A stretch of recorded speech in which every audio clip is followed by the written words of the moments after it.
আসসালামু আলাইকুম ওয়া রাহমাতুল্লাহি ওয়া বারাকাতুহু। নাহমাদুহু ওয়া নুসাল্লি আলা রাসূলিহিল কারীম, আম্মা বা'দ। আউযু বিল্লাহি মিনাশ শাইতানির রাজীম। ওয়ায-যারিয়াতি যারওয়া ফাল-হামিলাতি বিকরা ফাল-জারিয়াতি ইসরা ফাল-মুকাসসিমাতি আমরা।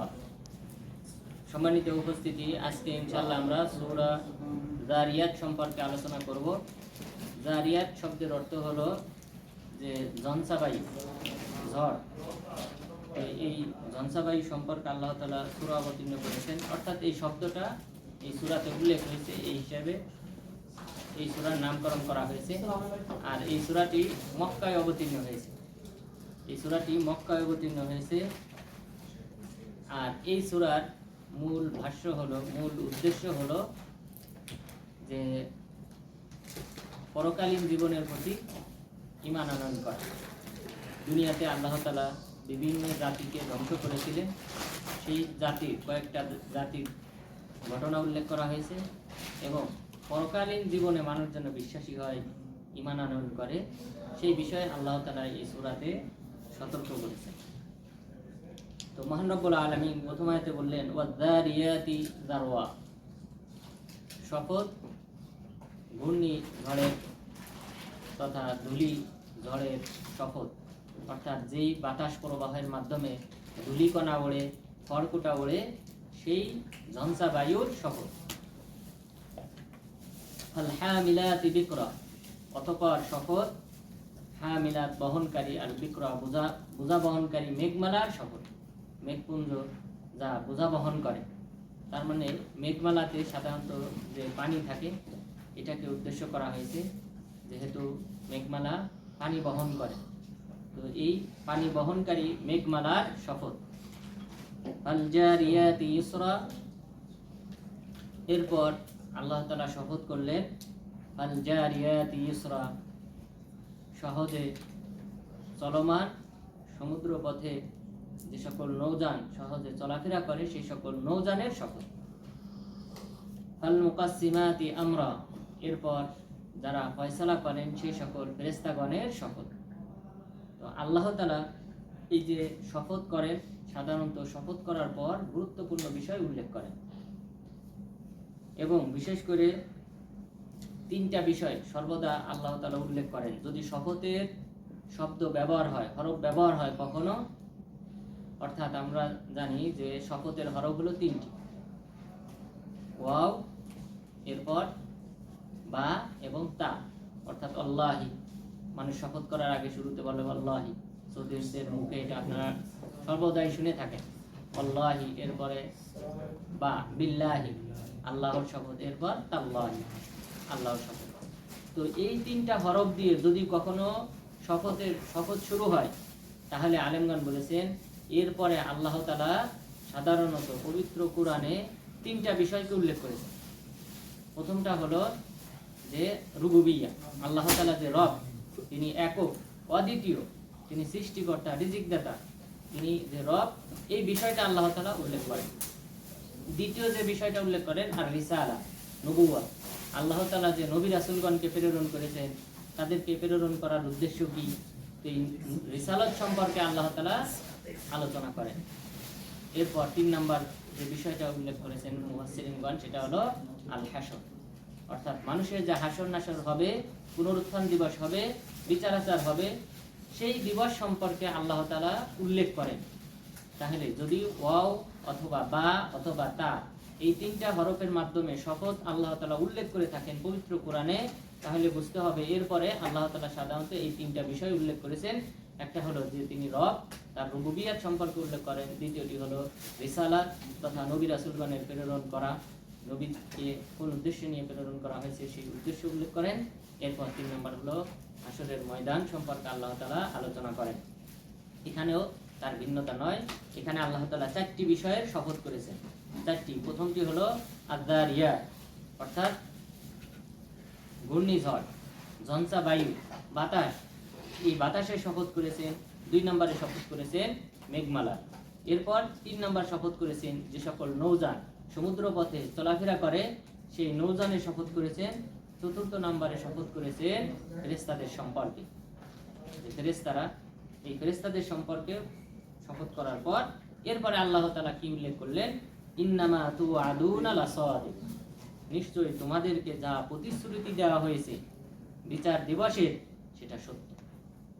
তাহলে এটা হাসরের সম্পর্কে আল্লাহ তাআলা উল্লেখ করেছেন যে কিয়ামত দিবসে এমন একটা দিন আল্লাহ তাআলা নির্ধারণ করে রেখেছেন যে দিবসে সকল মানুষকে, সকল জিন জাতিকে এবং সকল সৃষ্টিকুলকে, পশু পাখি সবাইকে কি করা হবে, হাসরের ময়দানে সমবেত করা হবে।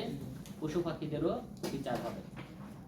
পশু পাখিদের মধ্যে কেউ দুনিয়াতে যদি কোনো পশু পাখি অপর পশু পাখির উপর জুলুম করে থাকে, আল্লাহ তাআলা কিয়ামত দিবসে সেই দুর্বল পাখিকে, দুর্বল পশুকে শক্তি দান করবেন, সে সেই সমপরিমাণ জুলুম করবে ওই পাখির উপর।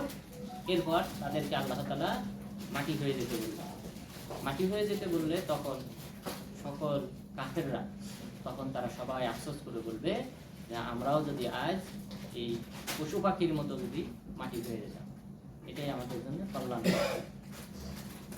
তো এখানে মহান রব্বুল আলামিন যে ঝঞ্ঝা বায়ুর শপথ করেছেন, বাতাস, এটা আল্লাহ তাআলার একটা বিরাট নিয়ামত। এই বাতাসের মাধ্যমে বিভিন্ন উপকারিতা হয়। বিশেষ করে আমাদের যে সকল ফসল উৎপাদন করা হয় সেই ফসলের পরাগায়ন হয়।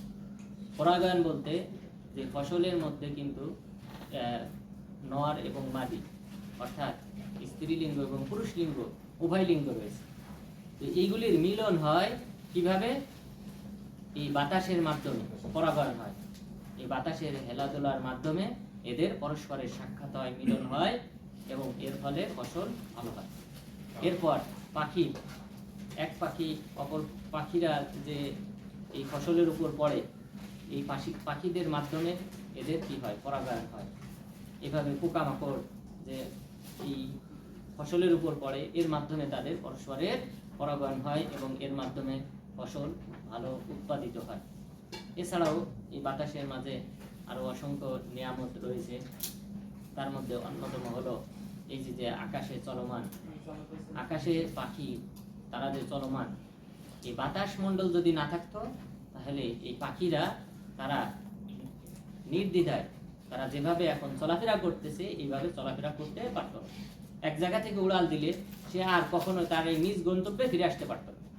কিন্তু এই বাতাস থাকার কারণে তারা সাম্যতা বজায় রেখে তারা উড়তে পারে।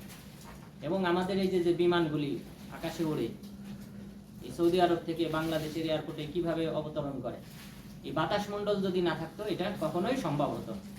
আল্লাহ তাআলা এই বিরাট একটা নিয়ামতের শপথ করেছেন, যে বাতাসের শপথ। এরপর মহান রব্বুল আলামিন বললেন মেঘমালার শপথ। মেঘমালা, এটা আমরা সবাই জানি মেঘমালার উপকারিতা। মেঘমালার মাধ্যমে আমরা বৃষ্টি পেয়ে থাকি, এখান থেকে বৃষ্টি বর্ষিত হয়। বাষ্পায়িত পানি এটা মেঘমালায় পুঞ্জীভূত হয়। এরপর গাঢ় মেঘমালা অর্থাৎ বরফের মতো এরকম জমাট বাঁধতে থাকে। গাঢ় হওয়ার পর একসময় বৃষ্টিপাত হয়, পৃথিবীতে মিষ্টি পানি হিসেবে ফিরে আসে। এটাও আল্লাহ তাআলার একটা বিরাট নিয়ামত। এরপর আল জারিয়াতি ইসরা, এরপর আল্লাহ তাআলা শপথ করেছেন নৌযান। যে নৌযানগুলি সমুদ্রে, সাগরে, নদীতে, খাল বিলে চলাফেরা করে, সেই সকল নৌযানের শপথ করেছেন। এটা একটা বিরাট একটা শপথ। এই বর্তমান যুগেও, এই আধুনিক যুগেও সবচেয়ে বেশি যে মালামাল পারাপার করা হয়, এক দেশ থেকে আরেক দেশে নেওয়া হয়, আমদানি রপ্তানি করা হয়, এর সবচেয়ে বড় মাধ্যম এখনো পর্যন্ত এই নৌযান। এবং এই পথেই সবচেয়ে বেশি খরচ কম হয়। আল্লাহ তাআলা সেই নৌযানের শপথ করেছেন। এরপর শপথ করেছেন ফেরেশতাগণের, কাল মুকাসসিমাতি আমরা, যারা আল্লাহ তাআলার ফয়সালাকে বন্টন করে। অর্থাৎ আল্লাহ তাআলা যার ক্ষেত্রে আমাদের উপর, মানুষের উপর আল্লাহ তাআলা যে ধরনের ফয়সালা করে রেখেছেন, সেই ফয়সালা বাস্তবায়ন করেন এই ফেরেশতাগণ। যেমন হাদিসে উল্লেখ হয়েছে, যখন কোনো ব্যক্তি, যখন ইন্না আহাদাকুম ইজমাউ খালকুহু ফি বাতনি উম্মিহি 40 ইয়াওমা, 40 দিন পর্যন্ত তোমাদের কাউকে তার মায়ের গর্ভে নুতফা হিসেবে রাখা হয়, ভ্রূণ হিসেবে রাখা হয়। এরপর পরের 40 দিন আলাকা অর্থাৎ একটা মাংসপিণ্ডে পরিণত হয়। এরপর মুজগা, একটা প্রথম আলাকা মানে রক্তপিণ্ডে পরিণত হয়। এরপর মুজগা, একটা মাংসপিণ্ডে পরিণত হয়। এরপর আল্লাহ তাআলা কি করেন, ফেরেশতা। এই ফেরেশতা 4টা বিষয় লিপিবদ্ধ করেন এসে। তার মধ্যে একটা হলো বিকাতবি রিজকিহি ওয়া আজালি, যে তার রিজিক পৃথিবীতে এসে সে কি ভক্ষণ করবে, কি খাবে, তার রিজিক কি হবে, তার সন্তান আদি কি হবে, এই যে রিজিক, যাবতীয় রিজিকের যত ধাপ আছে সবগুলি লিপিবদ্ধ করা হয়। এরপর ওয়া আজালিহি, সে কতদিন পৃথিবীতে বেঁচে থাকবে, কখন মারা যাবে, এই বিষয়টা লিপিবদ্ধ করা হয়। এরপর লিপিবদ্ধ করা হয় শাকিয়ুন আও সাঈদ, সে কি জান্নাতি না জাহান্নামী, এই বিষয়টাও লিপিবদ্ধ করা হয়। তো এই ফেরেশতারা আমাদের এরপর থেকে আমাদের নানান দায়িত্ব পালন করেন। মানুষের সামনে থেকে পিছন থেকে হেফাজতের দায়িত্ব পালন করেন। এরপর আমাদের আমলনামা লিপিবদ্ধ করার জন্য দুইজন ফেরেশতা আমলনামা লিপিবদ্ধ করেন।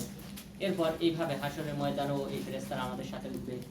তাহলে নানান দায়িত্ব এই ফেরেশতাগণ পালন করেন। আল্লাহ তাআলা এই ফেরেশতাদের শপথ করেছেন আল মুকাসসিমাতি আমরা, এবং ফেরেশতাদের সবচেয়ে বড় একটা শপথের অন্যতম একটা দিক হলো যে এই ফেরেশতাগণ তারা মুমিনদের জন্য, বিশেষ করে যারা ইলম অন্বেষণকারী, তাদের জন্য তাদের পাখা বিছিয়ে দেয়। এটা হলো সবচেয়ে বড় মর্যাদা। এরপর কোরআন হাদিসের কোনো দার্স হলে সেখানে তারা তাদের ডানা দিয়ে তারা তাদেরকে বেষ্টন করে রাখে। আল্লাহ তাআলার রহমত বর্ষিত হয়। এটা যদি আমরা না দেখি তবুও ফেরেশতাগণ এটা করে। এরপর ফেরেশতাগণ এই সকল ব্যক্তিদের জন্য দোয়া করেন, ক্ষমা প্রার্থনা করেন আল্লাহ তাআলার দরবারে। এইভাবে ফেরেশতাদের নানান উপকারিতা রয়েছে। এই কারণে আল্লাহ তাআলা এই 4টি মহান নিয়ামতের শপথ করে এরপরে গুরুত্বপূর্ণ যে বিষয়টা উল্লেখ করেছে, ইন্নামা তুআদুনা লাসাদিক, তোমাদেরকে যে প্রতিশ্রুতি দেওয়া হয়েছে কিয়ামত দিবসের, সেটা লাওয়াকি লাসাদিক, অবশ্যই এটা সত্য, এটা অবশ্যই বাস্তবায়িত হবে। ওয়া ইন্নাদ দীনা লাওয়াকি, এবং নিশ্চয়ই, এখানে দিন মানে প্রতিদান, অর্থাৎ দিন মানে ধর্ম, কিন্তু এখানে দিন শব্দটা এসেছে প্রতিদানের অর্থে। ওয়া ইন্নাদ দীনা লাওয়াকি, নিশ্চয়ই তোমাদের এই প্রতিদান, ভালো মন্দের প্রতিদান, এটা অবশ্যই সংগঠিত হবে, এটা অবশ্যই বাস্তবায়িত হবে। তাহলে হাসরের ময়দানে আমাদের পুনরুত্থান হবে এবং আমাদের হিসাব নিকাশ করা হবে। এরপর মহান রব্বুল আলামিন আরো একটা শপথ করেছেন, ওয়াস-সামাই যাতিল হুবুক, আসমানের শপথ, যাতিল হুবুক, বিভিন্ন রাস্তা বিশিষ্ট, পথ বিশিষ্ট আসমানের শপথ। ইন্নাকুম লাফি কওলিন মুখতালিফ, নিশ্চয়ই তোমরা নানান মতে বিভক্ত, তোমরা নানান মন্তব্য করো। নানান মন্তব্য কিসের ব্যাপারে?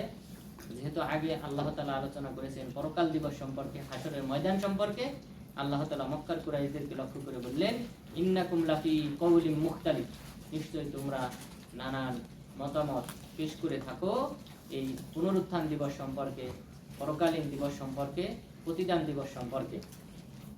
ইউফাকু আনহু মান উফিক, এবং এই দিবসের ব্যাপারে ঈমান আনয়ন করা থেকে ফিরিয়ে রাখা হয় সেই ব্যক্তিকে, মান উফিক, যে ব্যক্তি পথভ্রষ্ট, যে ব্যক্তি পথভ্রষ্ট হয়, সত্য থেকে বিচ্যুত হয়, সেই ব্যক্তিকে এই দিবসের প্রতি ঈমান আনয়ন করা থেকে দূরে সরিয়ে রাখা হয়। কুতিলাল খাররাসুন, ধ্বংস হোক সেই সকল ব্যক্তিরা যারা অনুমানকারী, ধারণা করে, অর্থাৎ কোনো ব্যক্তির ব্যাপারে এবং এই ঈমান সংক্রান্ত যে 6টি রোকন আছে, এই রোকনের ব্যাপারে যারা অনুমান করে, ধারণা করে, সেই সকল ব্যক্তিরা ধ্বংস হোক, তাদের উপর আল্লাহ তাআলার অভিশাপ। আল্লাযীনা হুম ফি গামরাতিন সাহুন, যারা হলো যারা মূর্খতায় এবং অবহেলায় নিমজ্জিত, সেই সকল ব্যক্তিরা ধ্বংস হোক। তাহলে এখানে 2 শ্রেণীর ব্যক্তিদের কথা বলা হয়েছে। একটা হলো যারা অনুমান করে, তাহলে খারাপ ধারণা কোনো ব্যক্তির ব্যাপারে, কোনো প্রতিষ্ঠানের ব্যাপারে, এটা নিশ্চিত দলিল প্রমাণ না পাওয়া পর্যন্ত করা যাবে। আল্লাহ তাআলা এখানে অনুমানকারীদেরকে বলেছেন কুতিলাল খাররাসুন, তারা ধ্বংস হোক। সুতরাং আল্লাহ তাআলা যেহেতু এদের ধ্বংস চেয়েছেন, সুতরাং আমাদের উচিত এই খারাপ ধারণা করা থেকে কোনো ব্যক্তির ব্যাপারে নির্দিষ্ট কোনো প্রকার প্রমাণ না পাওয়া গেলে অনুমান করে কোনো মন্তব্য করা যাবে না। অর্থাৎ তাহলে এটা কিভাবে অন্তর্ভুক্ত হবে? এরপর আল্লাযীনা হুম ফি গামরাতিন সাহুন, এখানে আল্লাহ তাআলার উদ্দেশ্য হলো যারা পরকাল দিবসের ব্যাপারে সন্দিহান পোষণ করে এবং যারা এই ব্যাপারে গাফিল অমনোযোগী, সেই সকল ব্যক্তিদের জন্য ধ্বংস। তারা জিজ্ঞাসা করে ইয়াসআলুনা আইয়ানা ইয়াউমুদ্দিন, তারা খেল তামাশার চলে জিজ্ঞাসা করে এই প্রতিদান দিবস কবে হবে। অর্থাৎ একজন আরেকজনকে জিজ্ঞাসা করে। যখন রাসূল সাল্লাল্লাহু আলাইহি ওয়াসাল্লাম মক্কার কুরাইশদেরকে এই পুনরায় যে উত্থান ঘটানো হবে এই বিষয়ে যখন সংবাদ দিলেন, তখন তারা বলে ইয়াসআলুনা আইয়ানা ইয়াউমুদ্দিন, যে এই দিন কবে হবে, অর্থাৎ এই দিন হবে না। এটা হলো তাদের এই প্রশ্ন করার উদ্দেশ্য হলো এই দিন সংগঠিত হবে না। আল্লাহ তাআলা বললেন ইয়াউমা হুম আলান নারি ইফতানুন, সেই দিন তাদেরকে জাহান্নামের আগুনে নিক্ষেপ করা হবে, পোড়ানো হবে।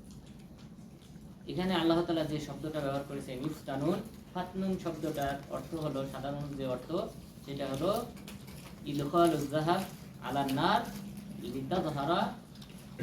লিতাতাহহারা আন রাদাআতিহা, যে হাত বিশিষ্ট যে স্বর্ণ আছে এই স্বর্ণকে আগুনে নিক্ষেপ করা হয় হাতকে দূর করার জন্য, খাঁটি সোনায় পরিণত করার জন্য। এটাকে বলা হয় ফাতন। আল্লাহ তাআলা এখানে সেই শব্দ ব্যবহার করেছেন ইউফতানুন, ইয়াউমা হুম আলান নার ইউফতানুন। যারা এই কিয়ামত দিবসের প্রতি সন্দিহান পোষণ করে, ঈমান আনয়ন করে না, তাদেরকে অনুরূপভাবে খাঁটি সোনাকে যেভাবে আগুনে পুড়িয়ে সারখার করে খাঁটি সোনা পরিণত করা হয়, হাত সোনাকে খাঁটি সোনায় পরিণত করা হয়, অনুরূপভাবে এই সকল ব্যক্তিদেরকে, সন্দিহান পোষণকারীদেরকেও জাহান্নামে পোড়ানো হবে। ইফতানুনের অর্থ ইউহরাকু, তাদেরকে আগুনে পোড়ানো হবে। যুকু ফিতনাতাকুম হাযাল্লাযী কুনতুম বিহি তাস্তা'জিলুন, যুকু তোমরা আস্বাদন করো, ফিতনাতাকুম তোমাদের শাস্তি, হাযাল্লাযী কুনতুম বিহি তাস্তা'জিলুন যে শাস্তির কথা তোমরা দুনিয়াতে দাবি করতে, তাড়াহুড়া করতে, যে আমাদেরকে কেন শাস্তি দেওয়া হয় না। অর্থাৎ মক্কার কুরাইশরা পরকাল দিবসকে অস্বীকার করত এবং তারা বলতো হাইহাতা হাইহাতা লিমা তুআদুন, তোমাদেরকে যে প্রতিশ্রুতি দেওয়া হয়েছে পরকালে এটা বহু দূরের বিষয়, এটা কখনোই সংগঠিত হবে না। আল্লাহ তাআলা কিয়ামত দিবসে তাদেরকে জাহান্নামে নিক্ষেপ করার পর বলবেন এটাই সেই শাস্তি, যে শাস্তি তোমরা দুনিয়াতে তাড়াহুড়া করে কামনা করতে। ইন্নাল মুত্তাকিনা ফি জান্নাতিন ওয়া উয়ুন, এরপরে আল্লাহ তাআলা মুত্তাকিদের সম্পর্কে, তাদের নিয়ামত সম্পর্কে আল্লাহ তাআলা উল্লেখ করেছেন। ইন্নাল মুত্তাকিনা ফি জান্নাতিন ওয়া উয়ুন, নিশ্চয়ই মুত্তাকিরা যারা আল্লাহ তাআলার প্রতি, তাকওয়া শব্দের অর্থ কয়েকটি অর্থ রয়েছে, যে সবচেয়ে প্রসিদ্ধ যেটা অর্থ ওমর ইবনে আব্দুল আজিজ রাহিমাহুল্লাহ তিনি বলেছিলেন যে ইজতিনাবু মা নাহাল্লাহু আনহু ওয়া আদাউ মা ফতারাদাল্লাহ, আল্লাহ তাআলা যা ফরজ করেছেন সেটা আদায় করা, আর আল্লাহ তাআলা যা নিষেধ করেছেন সেটা বর্জন করাকে বলা হয় তাকওয়া। তাহলে ভালো কাজ করা আর অন্যায় অশ্লীল ফাহিশি কাজ পরিহার করাকে বলা হয় তাকওয়া। তাহলে যারা মুত্তাকি, যারা ফরজ আমলগুলি করে এবং সেই সাথে যারা অন্যায় ফাহিশি কাজ পরিহার করে, ফি জান্নাতি ওয়া উয়ুন, তারা থাকবে বাগবাগিচায় এবং ঝর্ণাধারায়, অসংখ্য ঝর্ণাধারা থাকবে এবং জান্নাত থাকবে, সেই জান্নাতে তারা অবস্থান করবে। অর্থাৎ জান্নাতে আল্লাহ তাআলা তাদেরকে রাখবেন। আখিদিনা মা আতাহুম রাব্বুহুম, তারা জান্নাতে উপভোগ করবে, আল্লাহ তাআলা তাদের রব তাদেরকে যা প্রতিদান দান করবেন, এই জান্নাতে যে সকল নিয়ামত দান করবেন সেই সকল নিয়ামত তারা তথায় উপভোগ করবে। আর এই উপভোগকারীদের একটা বৈশিষ্ট্য হলো ইন্নাহুম কানু ক্বাবলা যালিকা মুহসিনিন, নিশ্চয়ই তারা ছিল পার্থিব জীবনে মুহসিনিন, সৎকর্ম পরায়ণশীল, ভালো আমল করত। তাহলে ভালো আমল কিন্তু জান্নাতে যাওয়া অন্যতম একটা কারণ, সাবাব। আমাদেরকে এই সাবাব গ্রহণ করতে হবে। অর্থাৎ শুধুমাত্র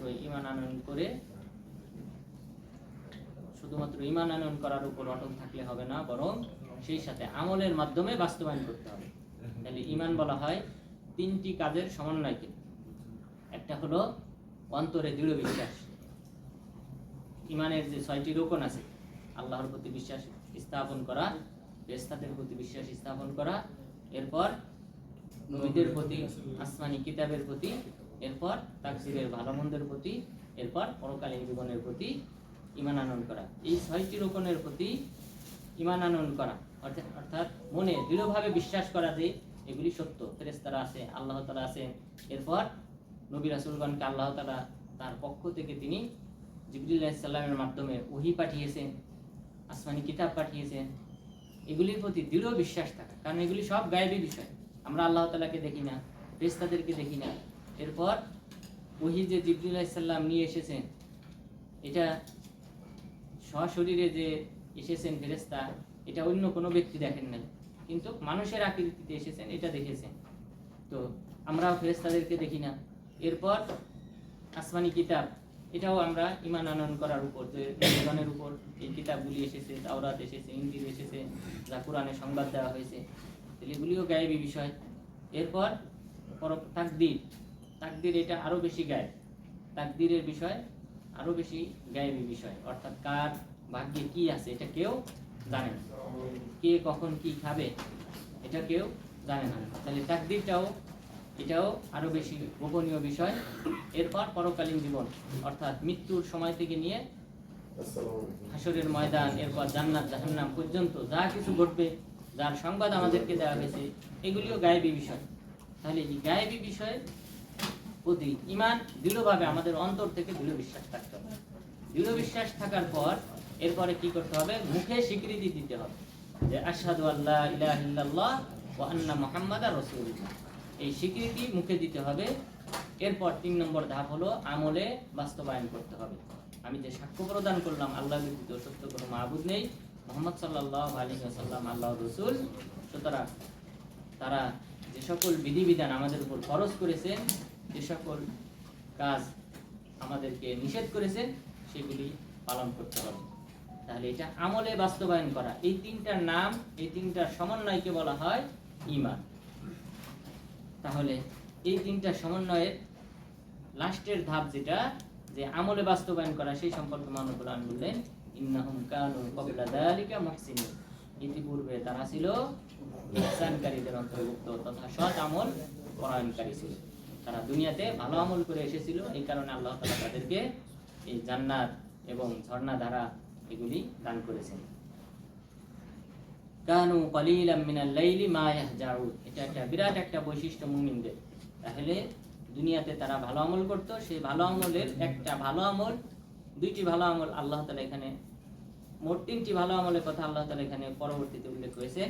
একটা হলো কানু কলিলাম মিনাল লাইলি মা ইয়াহজাউন, তারা রাতে কিছু অংশ ঘুমাইতো, অর্থাৎ খুব কম টাইমই ঘুমাইতো, অধিকাংশ সময় তারা রাতে আল্লাহ তাআলার ইবাদত করত, কুরআন তেলাওয়াত, তাহাজ্জুদের সালাত, এগুলি তারা আদায় করত। কলিলাম মিনাল লাইলি মা ইয়াহজাউন, তারা রাতে কমই ঘুমাইতো ইলম অর্জন করার জন্য, এরপর কুরআন তেলাওয়াতের জন্য, আল্লাহর জিকিরের জন্য, এরপর সালাত আদায় করার জন্য তারা কম ঘুমাইতো। এটা একটা বিরাট একটা বৈশিষ্ট্য। ইমাম বুখারী রাহিমাহুল্লাহ তার সম্পর্কে আল-ওয়াররাক রাহিমাহুল্লাহ তিনি বলেছেন যে আমি আর ইমাম বুখারী একই রুমেই থাকতাম, একই রুমেই 2 জন থাকতাম, কিন্তু ইমাম বুখারীকে দেখেছি রাতে, প্রত্যেক রাতে 15 থেকে 20 বার তিনি জাগ্রত হতেন, 15 থেকে 20 বার তিনি জাগ্রত হতেন। তাহলে আমরা একই সাথে থাকলেও আমার মাঝে আর তার মাঝে ব্যবধান হয়। তিনি ওই একটানা ঘুমিয়ে থাকতে পারতেন না, অর্থাৎ কোনো সময় কোনো একটা মাসালা তার মনে পড়তো, এটা কি করতেন, রাতে চেরাগ জ্বালিয়ে, বাতি জ্বালিয়ে এটা নোট করতেন, এরপর সালাত আদায় করতেন।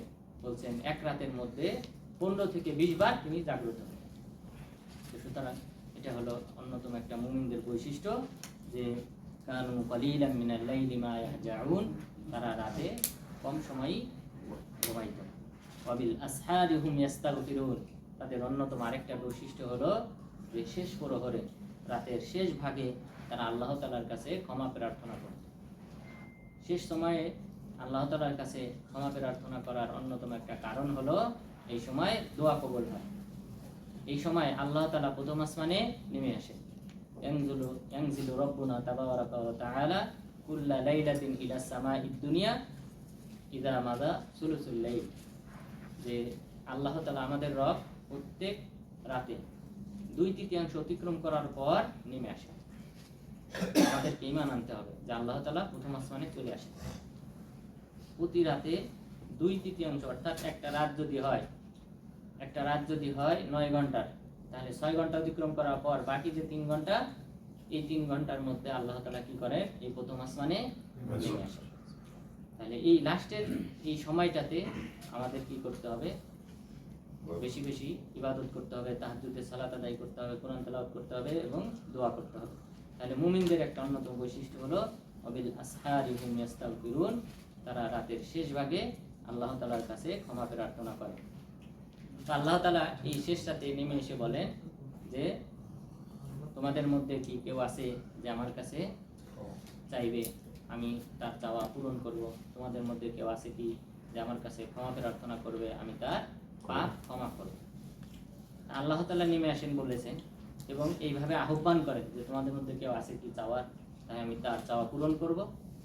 কিন্তু আশআরিয়া এবং মাতুরিদিয়া এই সকল ভ্রান্ত দল, তারা বলে আল্লাহ তাআলা নেমে আসেন যে শব্দ ব্যবহার করা হয়েছে এর অর্থ হলো আল্লাহর নির্দেশ নেমে আসে। নাউযুবিল্লাহ। তাহলে আল্লাহর নির্দেশ যদি নেমে আসে, আল্লাহর নির্দেশ নেমে আসলো, আসার পর সে যদি বলে যে তোমাদের মধ্যে কেউ আছে কি যে ক্ষমা চাইবে, আমি তাকে ক্ষমা করব, তাহলে আল্লাহ ছাড়া অন্য কেউ কি মানুষের পাপ ক্ষমা করার অধিকার রাখে? সে তো, তাহলে তো আল্লাহর যে রুবুবিয়াতের প্রতি বিশ্বাস স্থাপন করা হয়, তাহলে তো আল্লাহ তাআলার রুবুবিয়াতকে অস্বীকার করা, এটা আল্লাহ তাআলার সাথে শিরিক করা। সুতরাং এই জাতীয় তাওহীদ অপব্যাখ্যা থেকে আমাদেরকে দূরে থাকতে হবে। আল্লাহ তাআলা নিজে নেমে আসে, আমাদের ঈমান রাখতে হবে। কিভাবে নেমে আসেন এটা আল্লাহ তাআলা ভালো জানেন, এই বিষয়ে আমাদেরকে জানানো হয় না, অবহিত করা হয় না। শুধু আমরা মুসলিম মানেই হলো ইস্তিসলাম, আল্লাহ এবং আল্লাহ রাসূল যা সংবাদ দিয়েছে সেটা মেনে নেবে। কিভাবে এটা আমরা জানি অথবা না জানি, আমাদের নিয়ম হলো ঈমানের অন্যতম স্তর হলো যে ইস্তিসলাম, যে নিজেকে সমর্পণ করা আল্লাহ এবং তার রাসূলের বাণীর কাছে। এরপর 3 নম্বর যে বৈশিষ্ট্য মুমিনদের আল্লাহ তাআলা উল্লেখ করেছেন, ওয়াফি আমওয়ালিহিম হাক্কুল লিসাইলি ওয়াল মাহরুম, এবং তাদের সম্পদে একটা অংশ রয়েছে লিসাইল, ভিক্ষুকের জন্য, যে মানুষের কাছে দাঁড়ে দাঁড়ে হাত পাতে, ওয়াল মাহরুম, বঞ্চিত ব্যক্তিদের জন্য। তাহলে মুমিনদের বা এই জান্নাতি ব্যক্তিদের অন্যতম একটা বৈশিষ্ট্য হলো তাদের সম্পদে একটা অংশ রয়েছে তাদের জন্য, যারা মানুষের দাঁড়ে দাঁড়ে আসে, মানুষের কাছে চায়, অর্থাৎ অভাবের কারণে মানুষের কাছে চায়, ওয়াল মাহরুম, এবং যারা এই সম্পদ থেকে বঞ্চিত, দরিদ্র, এই সকল ব্যক্তিদের জন্য তাদের সম্পদে একটা অংশ রয়েছে, অর্থাৎ সে এই অংশটা নির্ধারণ করে। তো এই বৈশিষ্ট্য আমাদের মাঝে থাকতে হবে। প্রবাসী হিসেবে আমি যেটা মনে করি যে এই ক্ষেত্রে যে আপনাদের প্রত্যেকেরই বাড়ির আশেপাশে কিন্তু দরিদ্র মানুষ আছে, তো আপনারা সবাই দান করেন, সবাই কিন্তু দান করে, কোথাও না কোথাও দান করেন। তো চেষ্টা করবেন এই সকল দরিদ্র ব্যক্তিদের দান করার। এরপর আমাদের দেশে আপনারা জানেন যে সুদী লেনদেন এখন প্রত্যেক ঘরে ঘরে, এই সুদী কারবারি প্রত্যেক ঘরে ঘরে বলা যায়, বা দরিদ্র মানুষ অধিকাংশই ব্যাংক থেকে অথবা যে সকল বিরাট অথবা আশা এই জাতীয় যে সকল সুদী কারবারি সংস্থা আছে এদের কাছ থেকে কিন্তু ঋণ নেয়, অথবা প্রত্যেক গ্রামে গ্রামে এখন নব্য সুদিরাম গড়ে উঠেছে। এই সুদিরামরা টাকা উপার্জন করে এইভাবে গরিব মানুষকে ঋণ দিয়ে এরপর লভ্যাংশ ভক্ষণ করে। তো এদেরকে যদি দমন করতে হয় অথবা এই সুদ যদি বাংলাদেশ থেকে তুলতে হয়, উঠাতে হয়, আপনাদের একটা ভূমিকা রাখতে হবে। ভূমিকাটা হলো যে আপনারা একটা অংশ, টাকার একটা অংশ ওয়াকফ হিসেবে রাখবেন। ওয়াকফ বলতে আপনার নিয়তে থাকবে যে এই টাকাটা কোনো ব্যক্তি ঋণ চাইলে, যেমন 1 লাখ টাকা, এই টাকাটা আমি নিজের কাজে ব্যবহার করব না। কোনো ব্যক্তি যদি ঋণ চায় তাহলে আমি তাকে ঋণ হিসেবে দেব। কেউ 10,000 নিল, কেউ 20,000 নিল, কিন্তু আপনার টার্গেট থাকলো যে 1 লাখ টাকার মধ্যে আমি মানুষের উপকারের জন্য নিজের অ্যাকাউন্টে রাখবো। কেউ যদি কোনো সময় ঋণ চায় আমি ঋণ দেব, সে ফেরত দিলে আবার আরেকজনকে দেব, অর্থাৎ এই টাকাটা যেন আপনার ঋণের কাজে ব্যবহৃত হয় এবং এই ঋণের বিনিময়ে আল্লাহ তাআলা দ্বিগুণ সওয়াব দান করবেন। সুতরাং আপনারা সবাই চেষ্টা করবেন এরকম একটা অ্যামাউন্ট ওয়াকফ হিসেবে, আপনার নিয়তে ওয়াকফ হিসেবে থাকলো, অন্য কাউকে জানানোর দরকার নেই, এটা আপনার নিয়তে রয়েছে যে কেউ টাকা ধার চাইলে আমি এখান থেকে দেব। এইভাবেও অনেক সমস্যার সমাধান করা সম্ভব, কারণ এই আয়াতে আল্লাহ তাআলা বলেছেন ফি আমওয়ালিহিম হাক্কুল লিসাইলি ওয়াল মাহরুম, যারা চায় মানুষের কাছে গিয়ে এবং যারা চায় না কিন্তু অভাবগ্রস্ত বঞ্চিত, তাদের জন্য এই সকল মুমিনদের সম্পদের একটা অংশ রয়ে গেছে, অর্থাৎ তারা এই সম্পদ থেকে এদের পক্ষে ব্যয় করে, এদের কল্যাণার্থে ব্যয় করে। তো যদি ব্যয় করেন, দান করেন, এটা তো আরো উত্তম। যদি ঋণ দিয়েও সহযোগিতা করেন, এটাও কম উত্তম নয়, বরং এটাও ভালো একটা আমল এবং আমাদের দেশ থেকে গ্রাম থেকে সুদ উঠানোর একটা অন্যতম একটা পন্থা। আল্লাহ তাআলা যেন আমাদেরকে সেই তৌফিক দান করেন, আমিন। এরপর মহান রব্বুল আলামিন বললেন অফিল আরদি আয়াতুল লিল মুকিনিন, যারা বিশ্বাসী তাদের জন্য এই পৃথিবীতে অসংখ্য নিদর্শন রয়েছে। অর্থাৎ আল্লাহ তাআলা যে সত্য এবং সেই সাথে পরকাল যে সত্য, ভবিষ্যতে যে কিয়ামত সংঘটিত হবে এটা যে সত্য, এর নিদর্শন রয়েছে এই পৃথিবীতে। অর্থাৎ আমরা যদি ভালোভাবে চিন্তা করি, এই পৃথিবী আপনারা সবাই জানেন সূর্যের 11টা গ্রহ রয়েছে।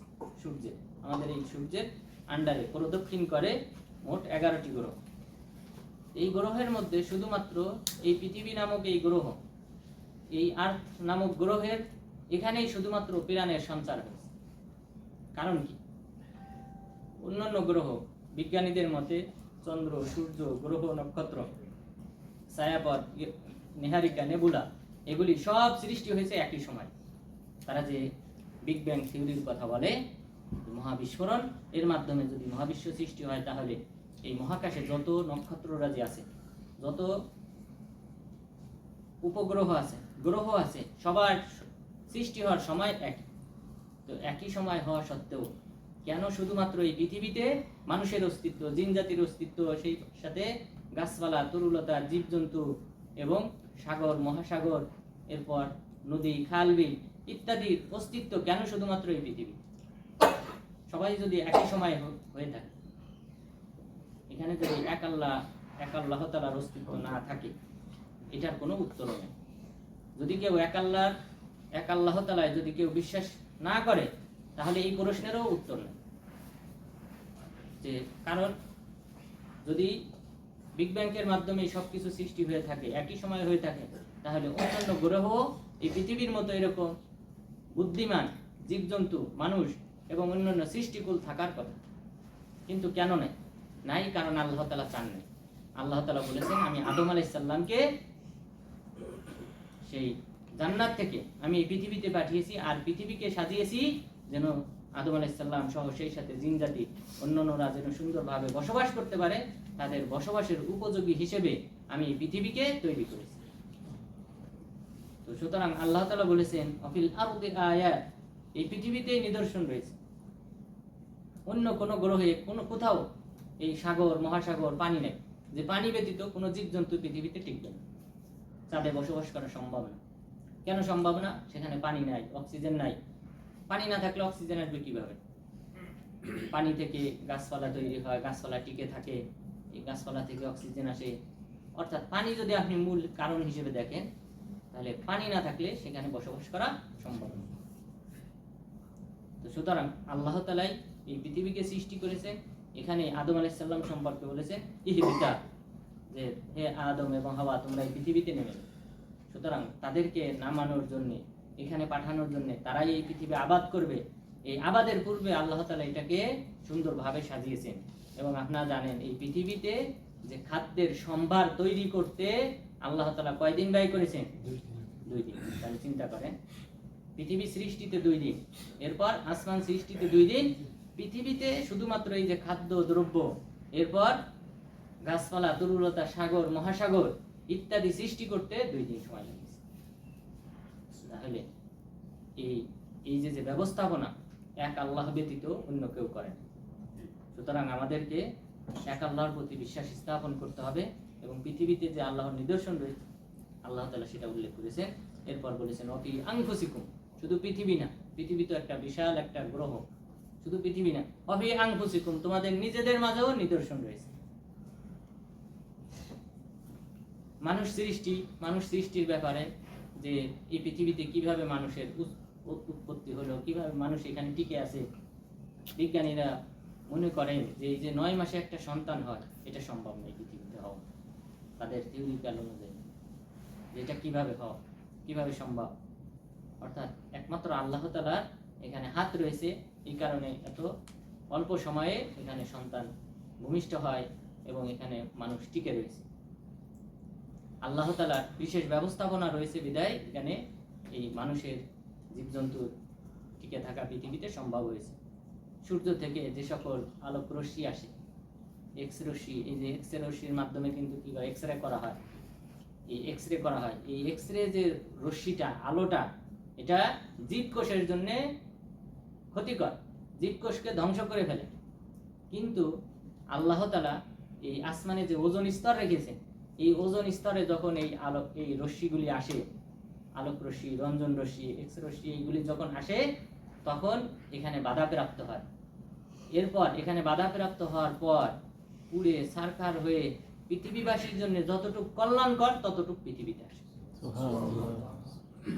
এবং এটা দিয়ে দেখেন এখন কত অপারেশন হচ্ছে, এরপর মানুষের বডি চেক করা হচ্ছে, বডির কোন অংশে কি আছে, এটা মানুষের কল্যাণে ব্যবহার হইতেছে। আল্লাহ তাআলার বিশেষ ব্যবস্থাপনা না থাকলে এখানে এই রশ্মি, আলোক রশ্মি যদি কোনো বাধা ছাড়া যদি পৃথিবীতে আসতো, পৃথিবীর এই জীবকোষ থাকতো না। মানুষ বলে, জীবজন্তু বলেন, গাছপালা বলেন, এরপর সামুদ্রিক মাছ বলেন, কোনো কিছু এখানে টিকতো না। তাহলে আল্লাহ তাআলার বিশেষ ব্যবস্থাপনা রয়েছে।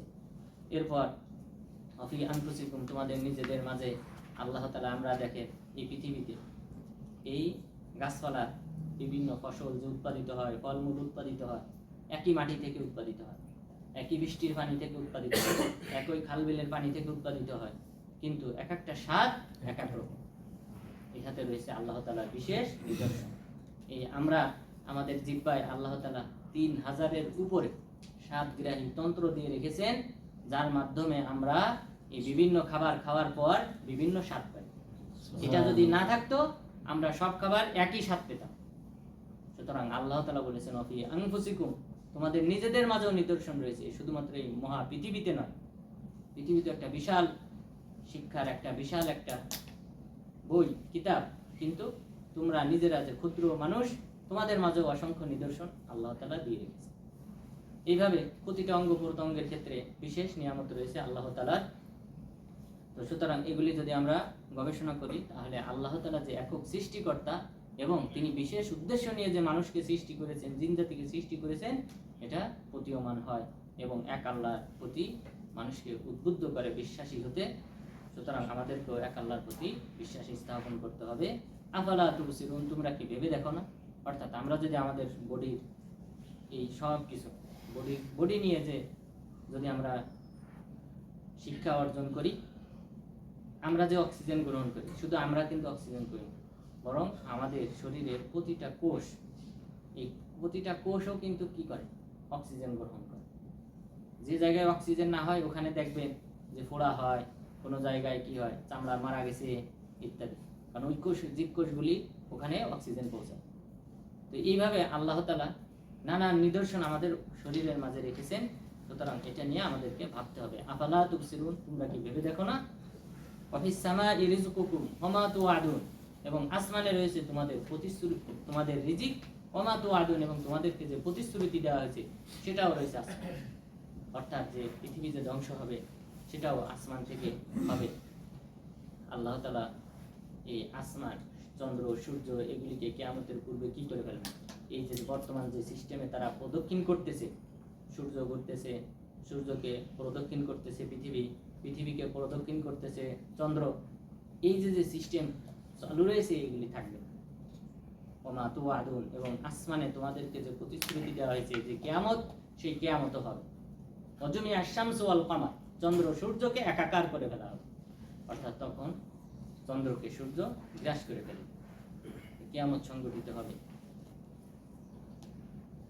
তাহলে আসমান থেকে রিজিক আসে, আসমান থেকে বৃষ্টি বর্ষিত হয়, এর মাধ্যমে পৃথিবীতে ফসল ফলে এবং উদ্ভিদ উৎপন্ন হয়, এর মাধ্যমে সৃষ্টিকুল জীবজন্তু বেঁচে থাকে, টিকে থাকে। অর্থাৎ এটাকে বলা হয় যে, যেমন ধরেন ঘাস, এই ঘাস খেয়ে বেঁচে থাকে কারা? গরু, ছাগল ইত্যাদি, এদেরকে খেয়ে বেঁচে থাকে কারা? মানুষ। মানুষ, এরপর হিংস্র প্রাণী, এরা খেয়ে বেঁচে থাকে।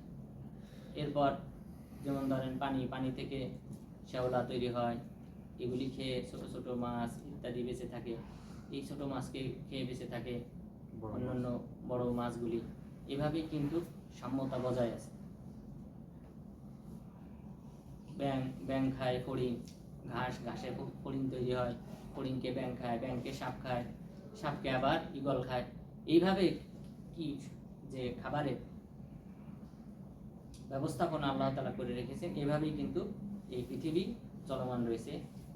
আর এই রিজিকটা তাহলে প্রথম বলা যায় যে বৃষ্টিপাতের মাধ্যমেই আছে। অর্থাৎ বৃষ্টিপাত যদি না হয় তাহলে পৃথিবীতে ফসলও যেমন উৎপাদিত হবে না, ঘাস উৎপন্ন হবে না, এখানে যে ছোট ক্ষুদ্র প্রাণীগুলি আছে ফড়িং ইত্যাদিও তৈরি হবে না। ফলে পরবর্তী যে ধাপের প্রাণী আছে যেমন ব্যাঙ, এরাও তৈরি হবে না, এরাও টিকে থাকবে না। এরপর তাদেরকে খেয়ে যারা বেঁচে থাকে সাপ, এরাও টিকে থাকবে না। সাপকে খেয়ে যারা বেঁচে থাকে ঈগল, তারাও বেঁচে থাকবে না। তো এইভাবে সুতরাং এখানে ফাসাদ সৃষ্টি হবে, এখানে বিশৃঙ্খলা সৃষ্টি হবে, সুতরাং এখানে টিকে থাকা সম্ভব হবে না। আল্লাহ তাআলা বলেছেন যে আসমানে রয়েছে তোমাদের রিজিক, এবং সেই সাথে তোমাদের যে প্রতিশ্রুতি দেওয়া হয়েছে কিয়ামত, সেই কিয়ামতও সংগঠিত হবে। যে আসমান থেকে বিভিন্ন ধরনের যে মহাপ্রলয় রয়েছে, এই সূর্য একদিন তার আলো হারিয়ে ফেলবে। ইদা শামসু কুবিরাত, স্মরণ করো সেই সময়ের কথা যখন সূর্য আলোহীন হয়ে যাবে। সূর্য যদি আলোহীন হয় পৃথিবীর কি পরিণাম হবে? এখন এই দিনের বেলায় 2-1 ঘন্টা কম, রাতের তুলনায় 2-1 ঘন্টা কমের ব্যবধানের কারণে পৃথিবীতে দেখেন কতটা ঠান্ডা। তো যদি সূর্যই না থাকে তাহলে পুরো পৃথিবীর পরিণাম কি হবে? অ্যান্টার্কটিকা মহাদেশ, একটা মহাদেশ, সেই মহাদেশ সম্পূর্ণ বরফে ঢাকা, বিশাল একটা মহাদেশ। এখানে মানুষ বসবাস করতে পারে না, কারণ এখানে সূর্যের আলো আসে না, সুতরাং এটা বরফে ঢাকা পড়ে গেছে। অনুরূপ ভাবে পৃথিবী থেকে যদি সূর্যই না থাকতো তাহলে পুরা পৃথিবী বরফে ঢাকা পড়তো এবং এখানকার যে সকল জীবজন্তু আছে সবাই মারা যেত। আল্লাহ তাআলা বললেন ফিস সামাই রিজকুকুম, তোমাদের রিজিক রয়েছে। তো রিজিক, সূর্য থেকে আমরা বিভিন্ন ভিটামিন পাই, নানান অর্থ নিহিত রয়েছে এই আল্লাহ তাআলার এই এক বাণীর মাঝে, যে আসমানেই তোমাদের রিজিক। এরপর মহান রব্বুল আলামিন বললেন ফাওয়ারাব্বিস সামাই ওয়াল আরদ ইন্নাহু লাহাক্কুম মিথলা মা আন্নাকুম তানতিক। এই যে এত কথাগুলি আল্লাহ তাআলা ইতিপূর্বে বললেন, এত নিদর্শনের কথা বললেন, এরপরে কি বললেন?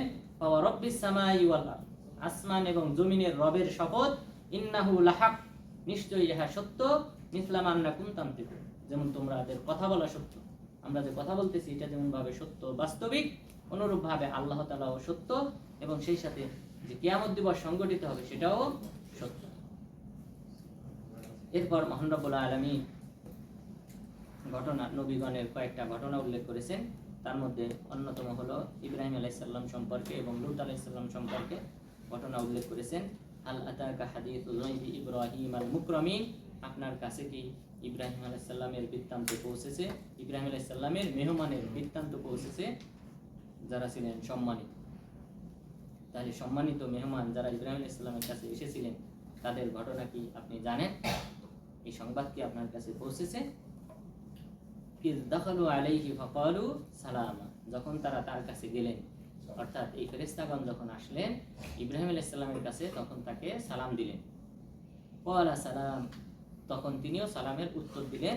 এরপর বললেন কওমুম মুনকারুন, অপরিচিত জাতি, অর্থাৎ এই সকল লোকরা ওই অঞ্চলের লোক না এবং তাদেরকে ইতিপূর্বে তিনি কখনো দেখেননি। তো তিনি বললেন কওমুম মুনকারুন, যে অপরিচিত জাতি। ফারাগা ইলা আহলিহি ফাজাআ বিইজলিন সামিন, এটা হলো মেহমানদারিতার অন্যতম একটা নিদর্শন। ইব্রাহিম আলাইহিস সালাম কি করলেন? ফারাগা ইলা আহলি, তার ফ্যামিলির কাছে গেলেন, ফাজাআ বিইজলিন সামিন, এবং একটা মোটা তাজা গোবৎস বোনা করে তাদের সামনে পেশ করলেন, এই মেহমানদের সামনে পেশ করলেন। এখানে মুফাসসিরিনগণ বলেছেন যে ফেরেশতাগণ এসেছিলেন, কেউ কেউ বলেছেন দুইজন ফেরেশতা, অর্থাৎ জিবরিল আলাইহিস সালাম এবং মিকাইল আলাইহিস সালাম, তারা দুইজন এসেছেন। কেউ কেউ বলেছেন যে এখানে বহুবচন শব্দ ব্যবহার করা হয়েছে, যে আরো বেশি। তো এই ফেরেশতাগণ এসেছিলেন এবং আসার পর তাদেরকে মেহমানদারির জন্য একটা বাছুর জবাহ করে ভুনা করে তাদের সামনে পেশ করলেন। ফাকাররাবাহু ইলাইহিম, তাদের সামনে পেশ করলেন। ক্বালা আলা তাকুলুন, এরপর বললেন তোমরা খাও। তোমরা খাও না কেন? অর্থাৎ ফেরেশতাদের সামনে দেওয়ার পর তারা হাত উঠিয়ে নিলেন, তারা খেলেন না। তখন ফাআউজাসা মিনহুম খীফা, তখন তিনি তাদের থেকে আতঙ্কিত হলেন, ইব্রাহিম আলাইহিস সালাম। কারণ নিয়ম হলো মেহমান আসছে, অপরিচিত ব্যক্তি খাবার দিয়েছেন, খাবার খায় না।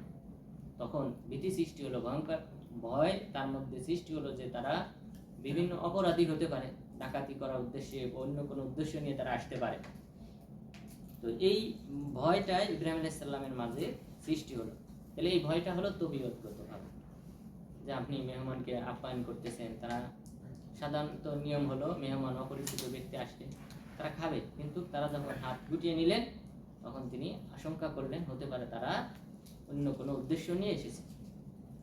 ক্বালু লা তাখাফ, আর তাহলে এটা কি শিরকের অন্তর্ভুক্ত হবে? শিরকের অন্তর্ভুক্ত হবে না, যেগুলি তবিয়তগত ভাবে, মানুষের তবিয়ত অর্থাৎ স্বভাবগত ভাবে হয়।